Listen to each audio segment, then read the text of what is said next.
After a rather peaceful night, we woke with the dawn chorus.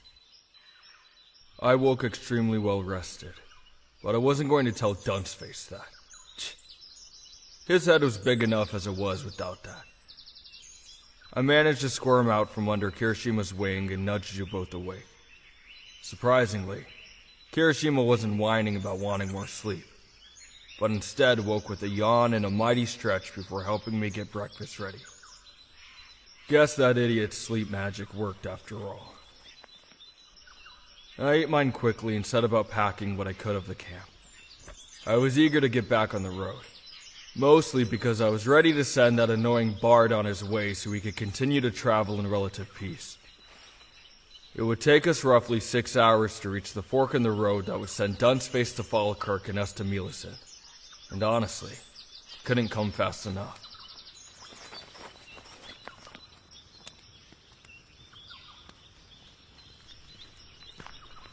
Alright. Are you all done eating yet? Mm-hmm.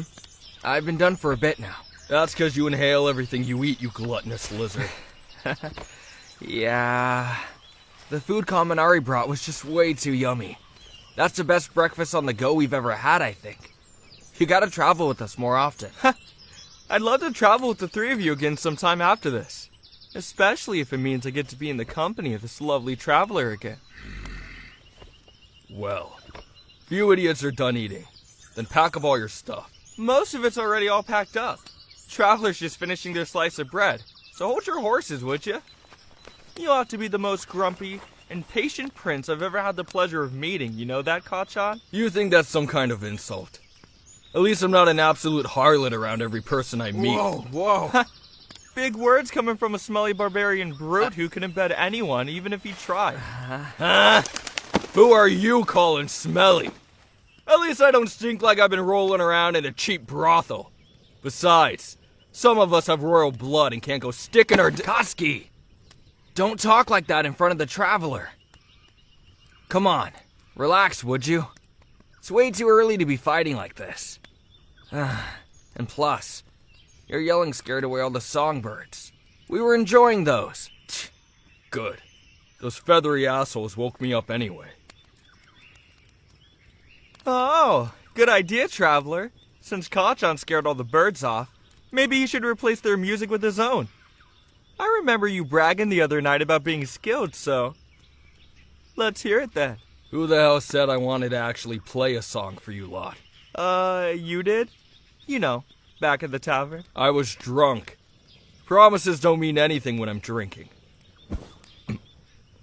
Don't cling onto my arm, outsider. I'm not doing it. Come on, Bakugo. You promised. No, drop it. Well, I guess I win our little contest by default then.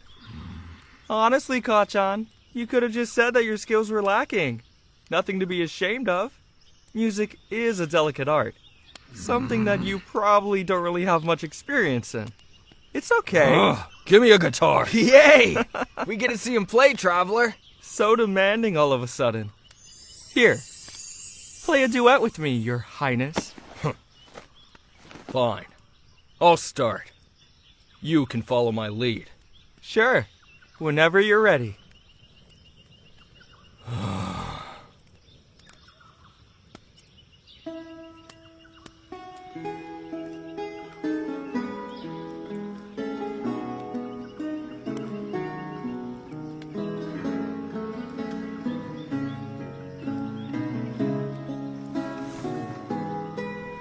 Isn't he amazing?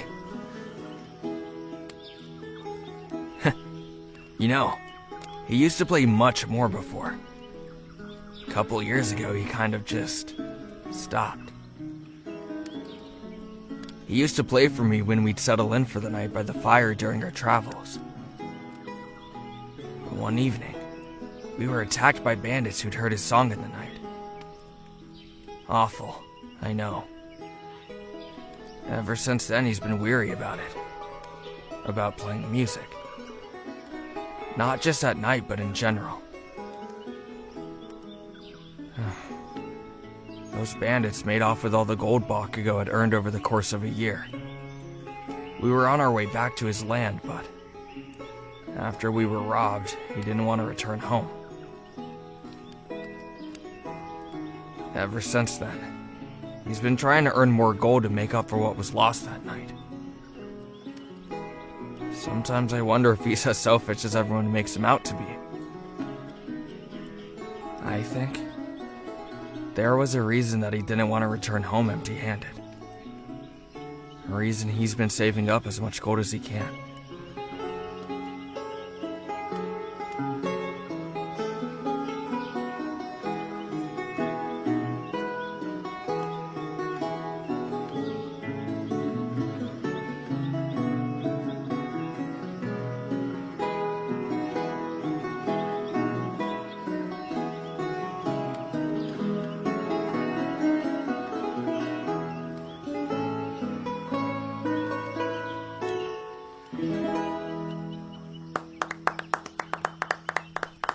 There.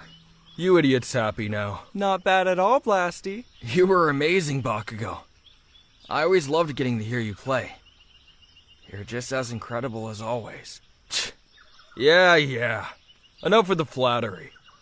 Here, take your stupid guitar back. Shut up, outsider. My ears are not red. Now let's go. We're burning daylight. It's kind of funny seeing Kachan so flustered. Are you three coming, or am I doing the rest of this journey alone? We're coming!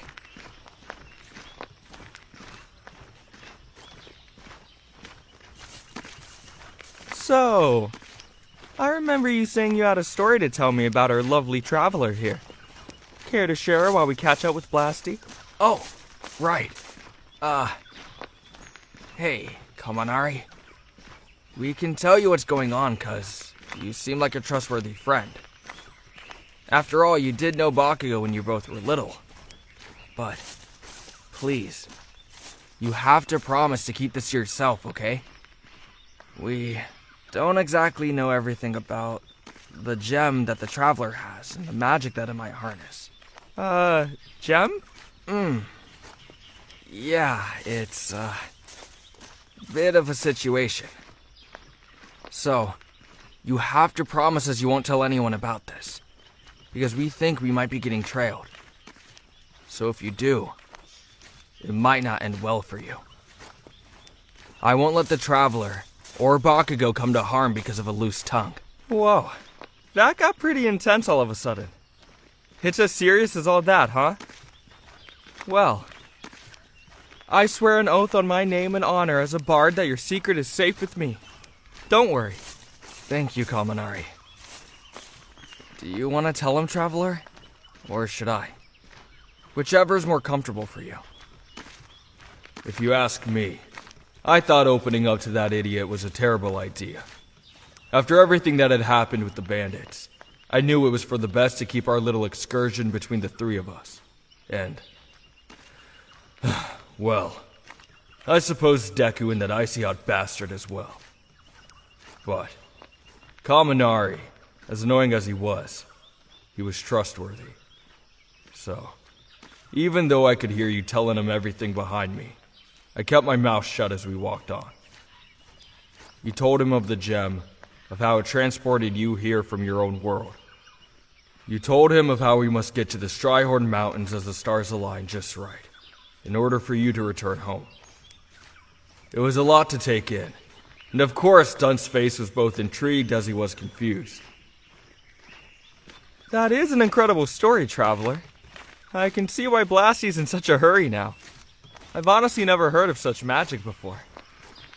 If it's alright with you, may I take a peek at that gem you mentioned? No.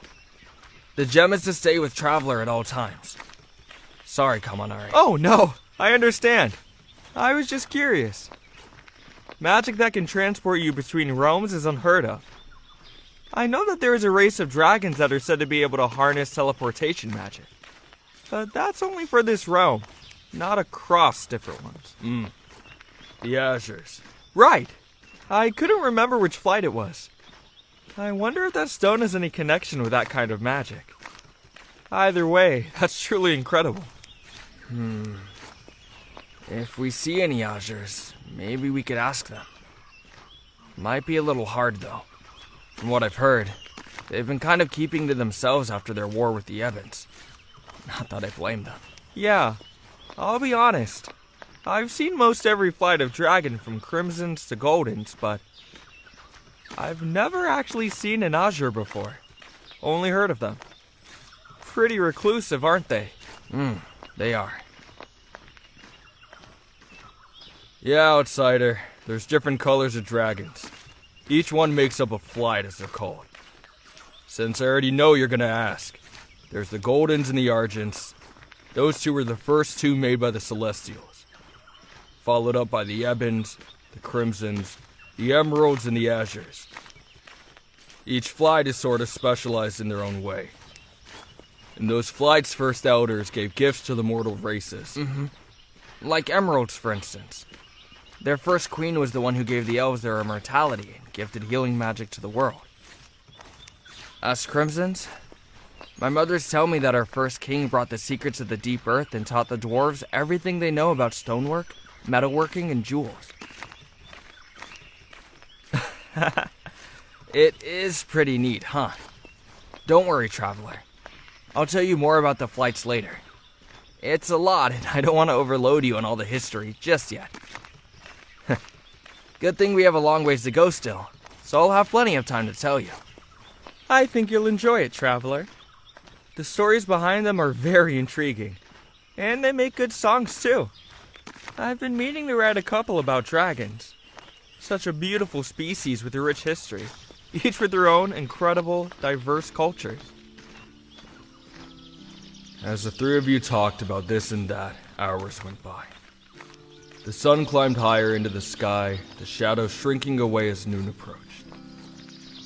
We neared a small break in the forest, the path opening up into a wide sunny meadow.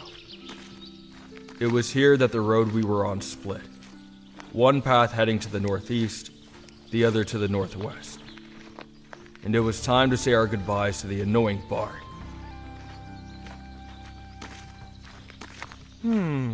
Well, I suppose this is where our paths split, my friends. Falkirk is just 2 days' travel up this path here. Aw, so soon? Not soon enough. It was a pleasure getting to travel alongside you three. Thanks for accompanying me here. Journeying with friends is far better than going it alone. Ha! Friends. Sure. Aw, come on. Don't be like that, Blasty. Who knows when we'll get to see each other next?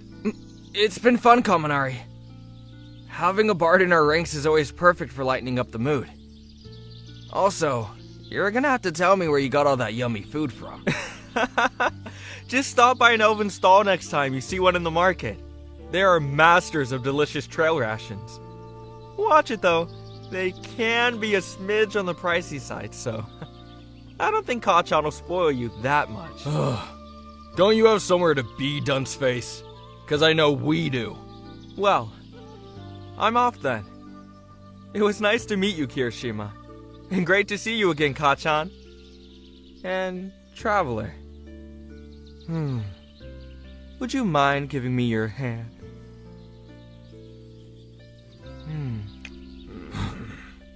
Hey. Farewell, my lovely traveler. Oi! Back off of them.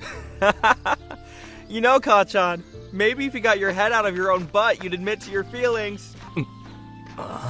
Farewell. Feelings. As if. That idiot. Spouting nonsense as always. His electricity magic must be frying his brain. Come on, you two. We've got a ways to go yet. Right behind you. Come on, traveler. Having finally said our goodbyes to the bard, we continued on our way along the path. Glenfarn was a strange forest. Expansive, but with meadows and clearings interspersed throughout, carefully made by the elves as a way to provide respite for travelers. We had 5.5 days left before we would reach the outposts of Millicent, and we made good use of our time until then. Kirishima started teaching you how to forage. Since your nose wasn't as sharp as his, He was careful to explain and show you the plants and herbs that were safe to eat and what ones had medicinal properties. We decided to leave the mushroom foraging to him, though. The last thing we needed was to accidentally end up eating something poisonous. I, on the other hand, focused on your bow training as we went. You still had the habit of holding your arrow in that weird otherworldly way of yours. But you were learning. You were becoming more and more proficient with it. I let you practice whenever we had a spare moment, and I had to admit, I was impressed. Seems the time in Hedera made you keen to get even better. Who was I to tell you no? I even recall waking up one night to see you practicing under the moonlight by yourself. You were set on actually becoming a part of the team rather than a burden. And I appreciate you for that. Even if I did snap at you to come back to bed so you'd be rested enough. It was a peaceful enough journey. The three of us working our way through the forest with little trouble. The trees grew larger and taller as we walked. Soon enough, we finally reached the outpost. Millicent was situated in the grove of large trees, houses, and even stores built into their enormous sturdy trunks. There were large twisted vines and branches that spiraled up the trees and grand staircases to lead up onto the higher level of the outpost. Between the trees, sturdy bridges were created by growing vines and branches together, soft glowing flowers decorating them and giving light to those who walked along. It looked peaceful, even with archers perched high above the lower city, sharp eyes and bows ready to handle any who sought to disrupt the peace. The canopy above was thick and lush, but still allowed for dappled sunlight to drape over everything. People busily moved about the place, a veritable mixing pot of different races, some coming from the coast, others from the mountains to the far north. Oh, this place is beautiful. So much green, and the trees are so tall. They're almost like the ones back home.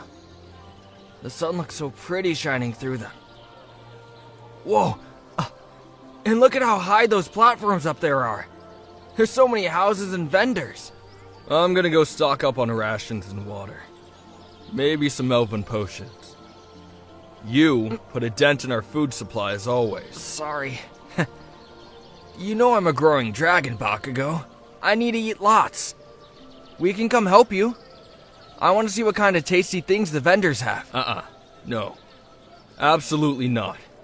That's just asking for trouble. You two go do your own thing. I'm gonna do this alone. Because I know you idiots are gonna pester me to buy more than we need. Okay. Well, this place seems safe enough to split up for a bit anyways. Oh, Bakugo. Yeah? Can you pick up some of that honey bread that Kaminari had? And the sunberry jam? Oh, that stuff was amazing. Yeah, fine. Meet me here by this tree in 2 hours. You got me? Sounds good. Bakugo, stay safe. And don't leave the town without us, okay? Just in case. Same goes to you idiots. And stay together. We don't need any incidents while we're here. Got it. I wasn't planning on leaving Traveler's side anyways.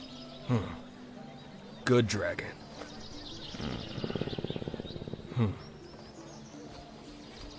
Here.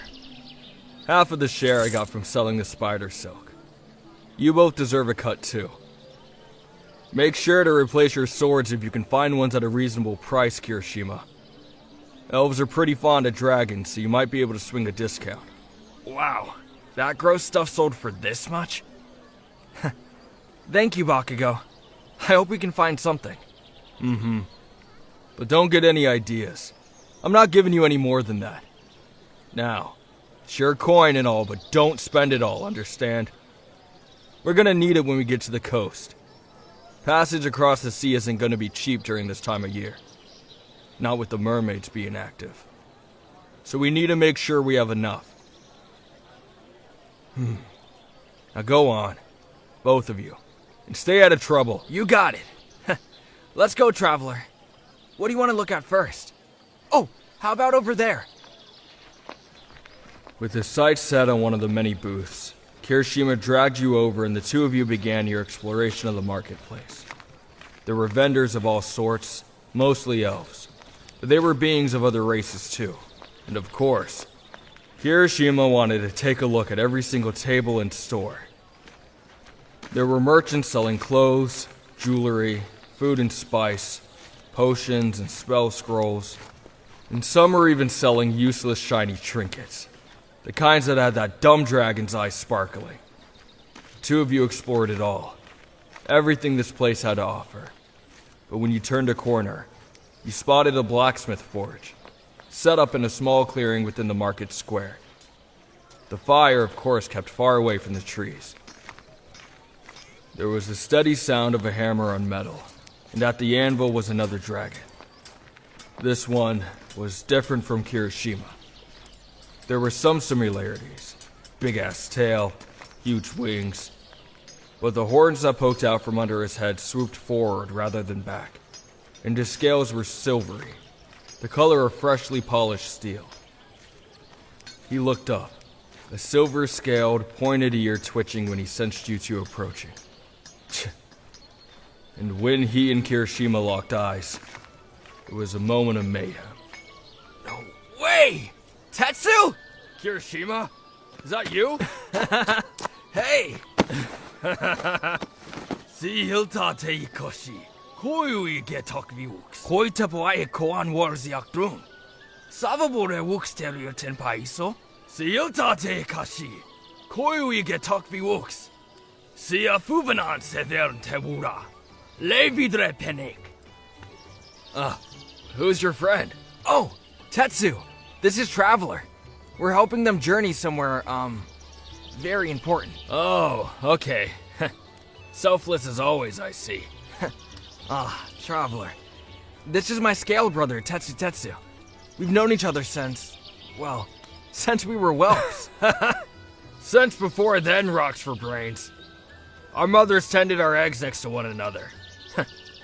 So, tell me, just where are you heading anyways? Wait, are you sure, Traveler? The Strihorn Mountains? Eijiro, what kind of madman's journey are you two on? It's kind of hard to explain, but I promise we're being as safe as we can. I kinda doubt that. Don't think I didn't notice that those swords I made for you are missing. Yeah, I kinda lost them in this whole big mess a ways back. I got cursed and Baku had to fight me the whole night to help me break it, and I remember using them to kill the mage that cursed me, but then I think I dropped them when I stumbled my way back to camp to try and find everyone and yeah, it was a mess. Is that so? Never a dull moment with you, Red. At least that much hasn't changed. Tell you what, I'll take care of you two today. If you try to go to those mountains without a reliable weapon, you're as good as dead. And as handy as a bow is, having just one method of defending yourself isn't wise. Give me that one on your hip there, Traveler, and I'll trade you for one a bit more reliable. Perfect. You two wait here. I'll be right back. We'll be right here. I didn't expect to see Tetsu here. Talk about a blessing.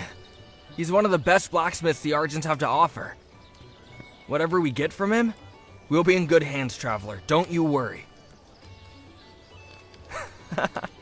I'm glad you like him. He really is a great friend. Well, he's more like my brother if I'm being honest. Like he said, we were raised together. That's why we're called Scale Brothers. His parents came to the Elder Spine seeking refuge when the humans pushed into the Argent territories. Our flights made an alliance, and when we ran the humans out of there, he and his family went back. It was about around the time when we were both just barely out of our whelpling scales, but we're still as close as ever. Huh? Oh, yeah, Tetsu's an Argent. I see you remembered what Blasty said a while ago about the different flights. Alright, one pair of swords for you, Eijiro. Thanks. These feel perfect, T. Whoa, So sharp. And they've got just the right amount of heft to them. They're even better than my old ones. Thanks so much. Yeah. You can show your thanks by not losing them again, alright? You have my word. I'll take good care of them. Good. And this is for you, traveler. Much better than that dull bread knife you were using. Careful, it's very sharp. I threw in some extra arrows, too. And don't even think about paying me. This is a gift from me to you two. If you're dead set on going to those cursed mountains, what kind of brother would I be if I didn't help out at least a little? Huh? Tetsu, are you sure? These are so nice. I feel sort of bad for just taking them. Don't get your tail in a knot about it, it's fine. Huh? What's that? You guys in need of another weapon? You're right, traveler. Bakugo still hasn't gotten a replacement yet for the sword he lent me back in the Hedera Forest. The Hedera Forest? You guys are seriously crazy. Uh-huh. Like I said, long story. But yeah, like Traveler said. You remember Bakugo, T. How could I forget someone like him? I still can't wrap my mind around why you spent so much time with that foul-tongued barbarian. Yeah, he definitely does stand out, doesn't he? He does mean well, though, I promise. Well, he lost one of his swords, so I was wondering if maybe we could get a replacement from you? Well, duh. That's what I'm here for. What are you looking for? You said it was a set, so I'm assuming you need something specific? Mm-hmm. He uses these dual scimitar-type swords. Not too long, but pretty hefty. Do you have anything like that kicking around? Here? In Millicent? Nah. Haven't needed to make any scimitars since I got here. They're not exactly in demand for the elves. But I can customize one for you. You do that? Thank you, T. I can always count on you. Of course you can, Red. Now, let's see. You see any swords in my inventory that have roughly the same size and length as his? Let's see. What do you think, Traveler? I'm leaning a bit towards that one there. Kinda seems like it'd be a similar size. Can I hold it for a second? Just to see if the weight is right. Yeah, go ahead. Oh man, this is really light. Could you add some more weight around here and here? About 4 pounds worth. That heavy, huh? Alright, I can handle that. Sadly though, I won't be able to just give you this one. It's a pretty expensive weapon. I use a lot of really high quality metals for it. How expensive are we talking? About 550 gold. But I won't charge you guys for the customization of it. Yikes, you weren't kidding. Let me see. Well, Bakugo gave me a share of what he got from some ghoul spider silk. Is this enough?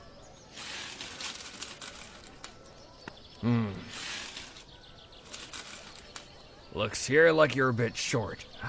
Damn. Well, how short are we talking?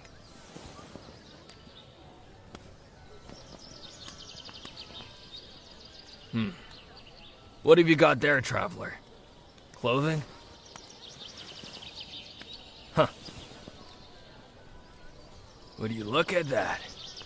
I'm not much of a tailor, but this is some really high quality stuff. Never seen anything quite like this material before. Alright.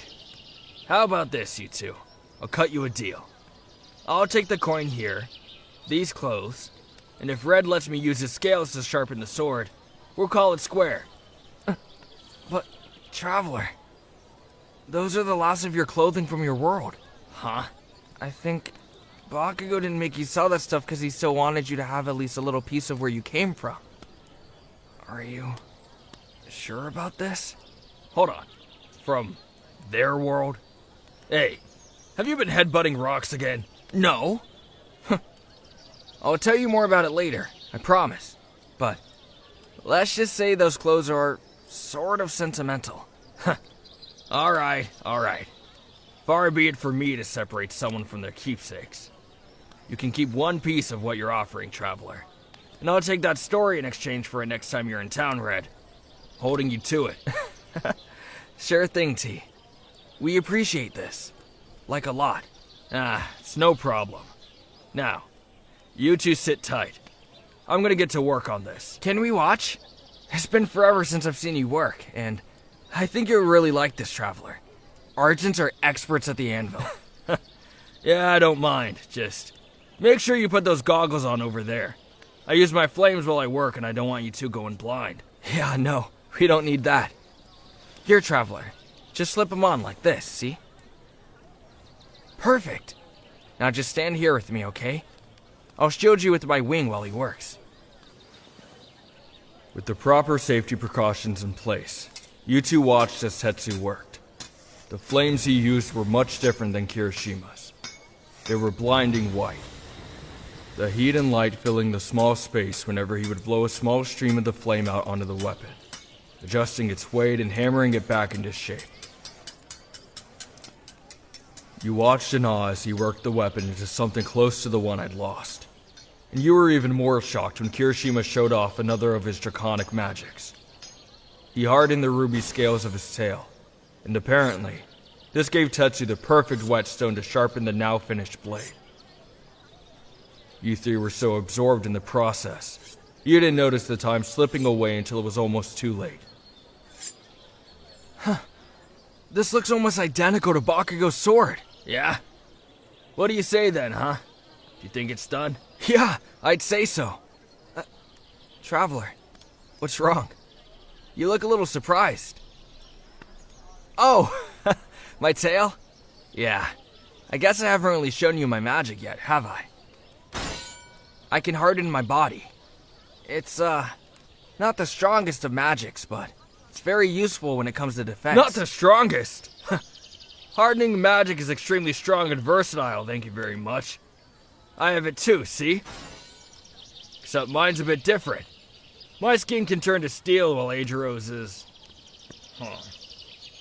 I think the best way to describe it is that it's primal earth magic. It can just keep getting harder and harder, unbreakable by anything. Even the grouchy prince's explosion magic. Well, when you put it that way... Oh, no, Traveler. Not all Crimsons can do this. This magic was passed down through my family line. Everyone's is a bit different. Alright, here's this sheath for it. Tell him to take better care of this one or I'll kick his ass myself. Don't worry, he will. He actually lost it because of me, so it was only right to replace it. Huh? What was that, Traveler? Wait, no. It's not that late already, is it? Bakugo's gonna kill us. We gotta go, T. Thanks again for everything. Come on, Traveler. Hurry. Stay safe, you two.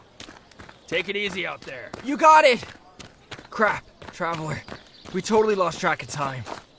I hope he wasn't waiting for us for too long. I'd hate to make him worry. There's the meeting spot just up ahead. Come on. I see him. And he doesn't look too happy.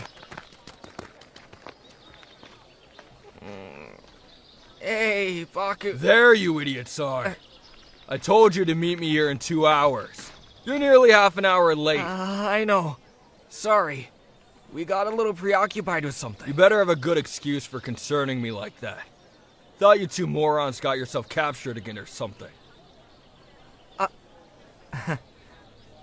Don't worry, Bakugo. We're okay. But, well, we think you might like what we got you. What is it? You better not have spent all the coin I gave you. Let's not concern ourselves with that right now. Here. It's from both of us. This is... You two seriously got this for me? Yup. Do you like it? Feels even better than my old one. This is engraved open moon steel. It'll do.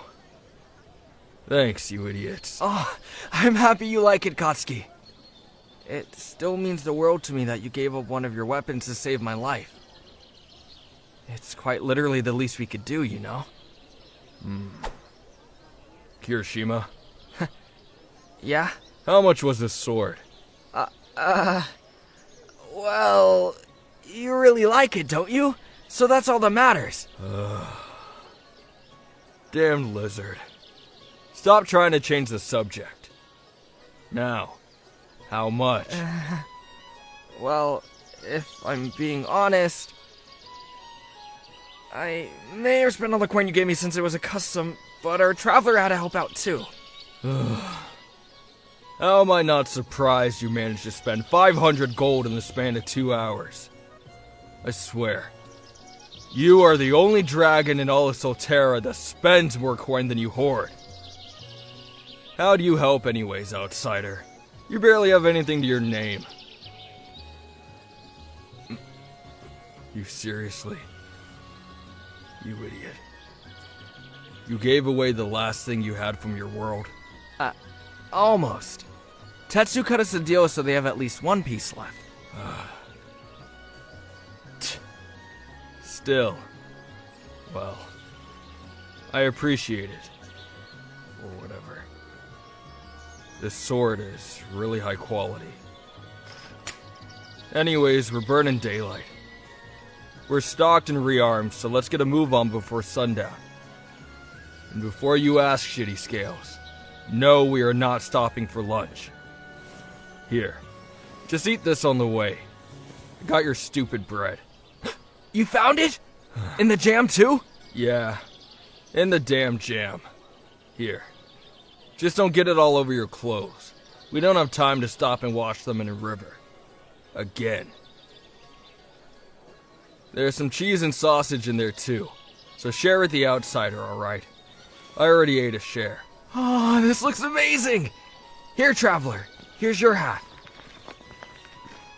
And with the food situation handled, we set off from the quaint little town of Millicent.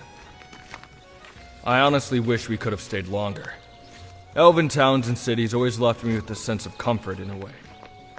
With the calm and serene atmosphere, the gentle sway of the trees, and the influx of many different races that both live and travel through them.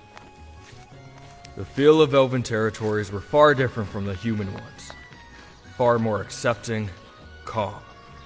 It was a shame that we didn't have the time to spend at least one night there. But alas, it was already midday and we needed to cover more ground. We had about a week of travel until we reached the Silverspray coast. We leave Millicent and make our way through the forest paths till we emerge from the trees, only to be left stunned at what lay before us. It made me pull out Deku's map again and double check it. Because there was supposed to be a ginormous elven bridge that spanned the length of the massive canyon that lay before us. But instead, in its wake, was nothing but the remains of what used to be a bridge. What in the Celestial has happened here? It looks like the bridge was destroyed. But how? No clue. Look, there's an elven guard up ahead. Come on, let's see if he knows what happened. And if there's a way to get across.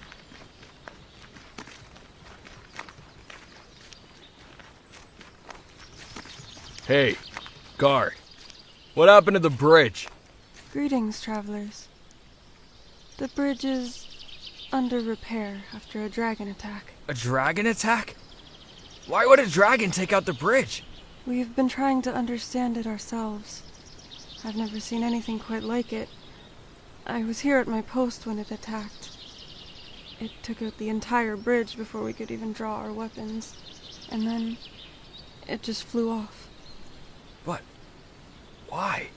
That doesn't make any sense. Dragons haven't ever been at war with elves as far as I know. What color was it? Those sharp-ass elven eyes had to have seen what color it was. The attack happened last night, so I could be wrong, but I believe its scales were black, which is concerning. Yeah, no shit. Fuck. An ebon dragon? Oh, why would it do this? What would it have to gain from destroying a bridge and then just flying off. Your guess is as good as mine, Sir Crimson. But we have an alternate route marked out with glimmer blooms if you wish to continue on your way. Sadly, the detour will take you about a week on foot. You gotta be kidding. That's way too far. Hey, Bakugo. If you think it'd be safe, I could fly us across. Please, just let me help. It'll save us days of travel. Well, we're in Elven territory now, so the threat of being shot down or trailed by poachers is a lot less significant.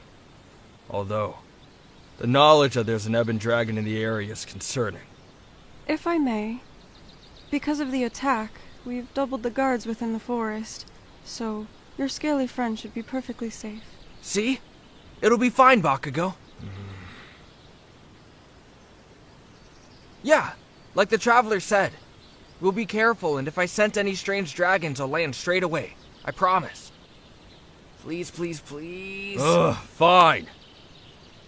As long as you both knock that off. Huh. Honestly, you're like a pair of whelplings sometimes. Is it fine if he shifts here? Of course. I'll alert the other guards that you'll be flying overhead. Yes! Okay, you guys stand back.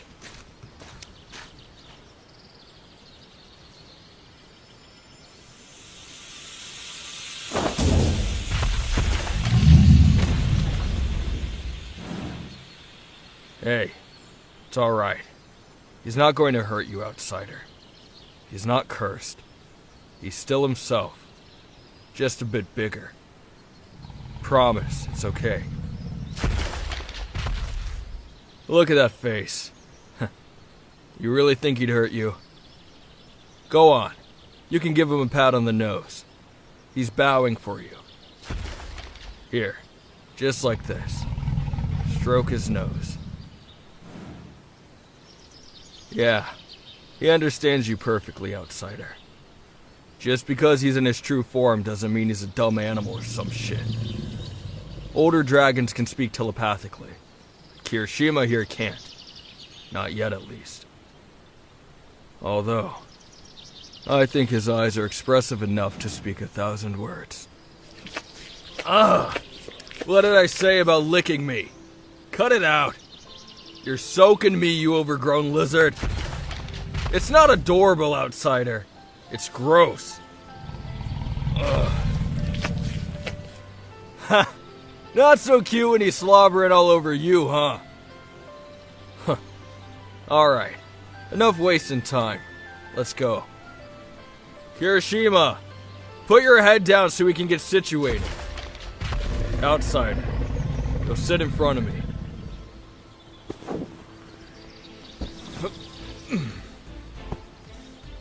Just relax. You're not going to fall, and even if you did, Kirishima would catch you. Now, brace yourself. Takeoff is the second roughest part of flight.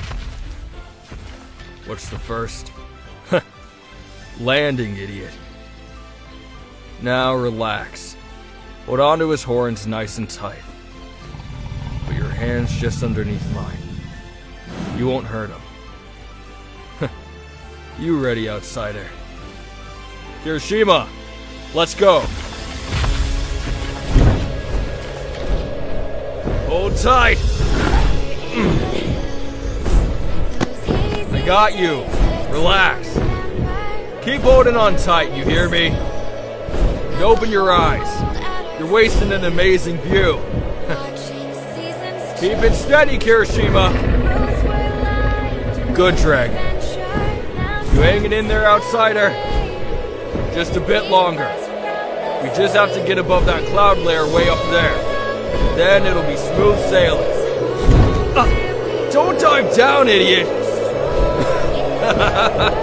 It's been a while since he's gotten to fly like this. He's excited. Easy. Don't go scaring the outsider now. Come on. Take us up past the clouds. Yeah!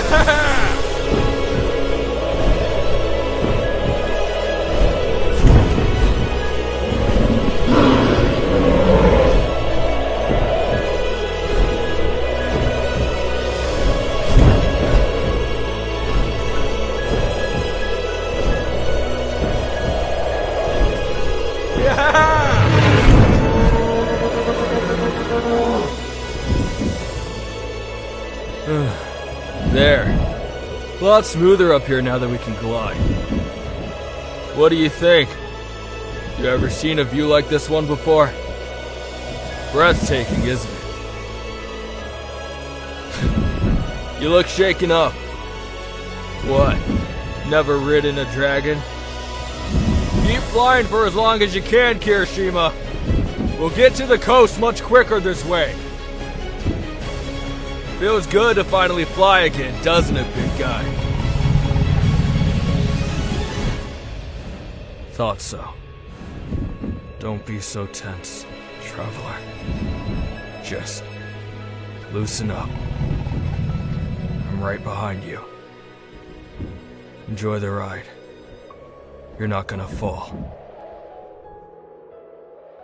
I had to admit, it felt foreign. Calling you as Kirishima did, but to me, you were no longer just an outsider. You'd saved my dragon's life. You'd given up sentimental items for me of all people. Protection and sacrifice. Two of the things my people held sacred. You didn't even realize you had fulfilled them. So no, you were no longer an outsider to me. Though it would take time to acclimate myself to calling you otherwise. The look on your face was something I'll never forget. Awe and surprise, melting into a happiness that reminded me so much of Kirishima. I couldn't help but give you a smirk before turning my attention back towards the sky. As we flew along through the endless sky, I felt a sense of peace and ease, but I kept a lookout. Ebon dragons. They, like the Azures, were exceedingly rare, especially after the war that rocked between the two of them.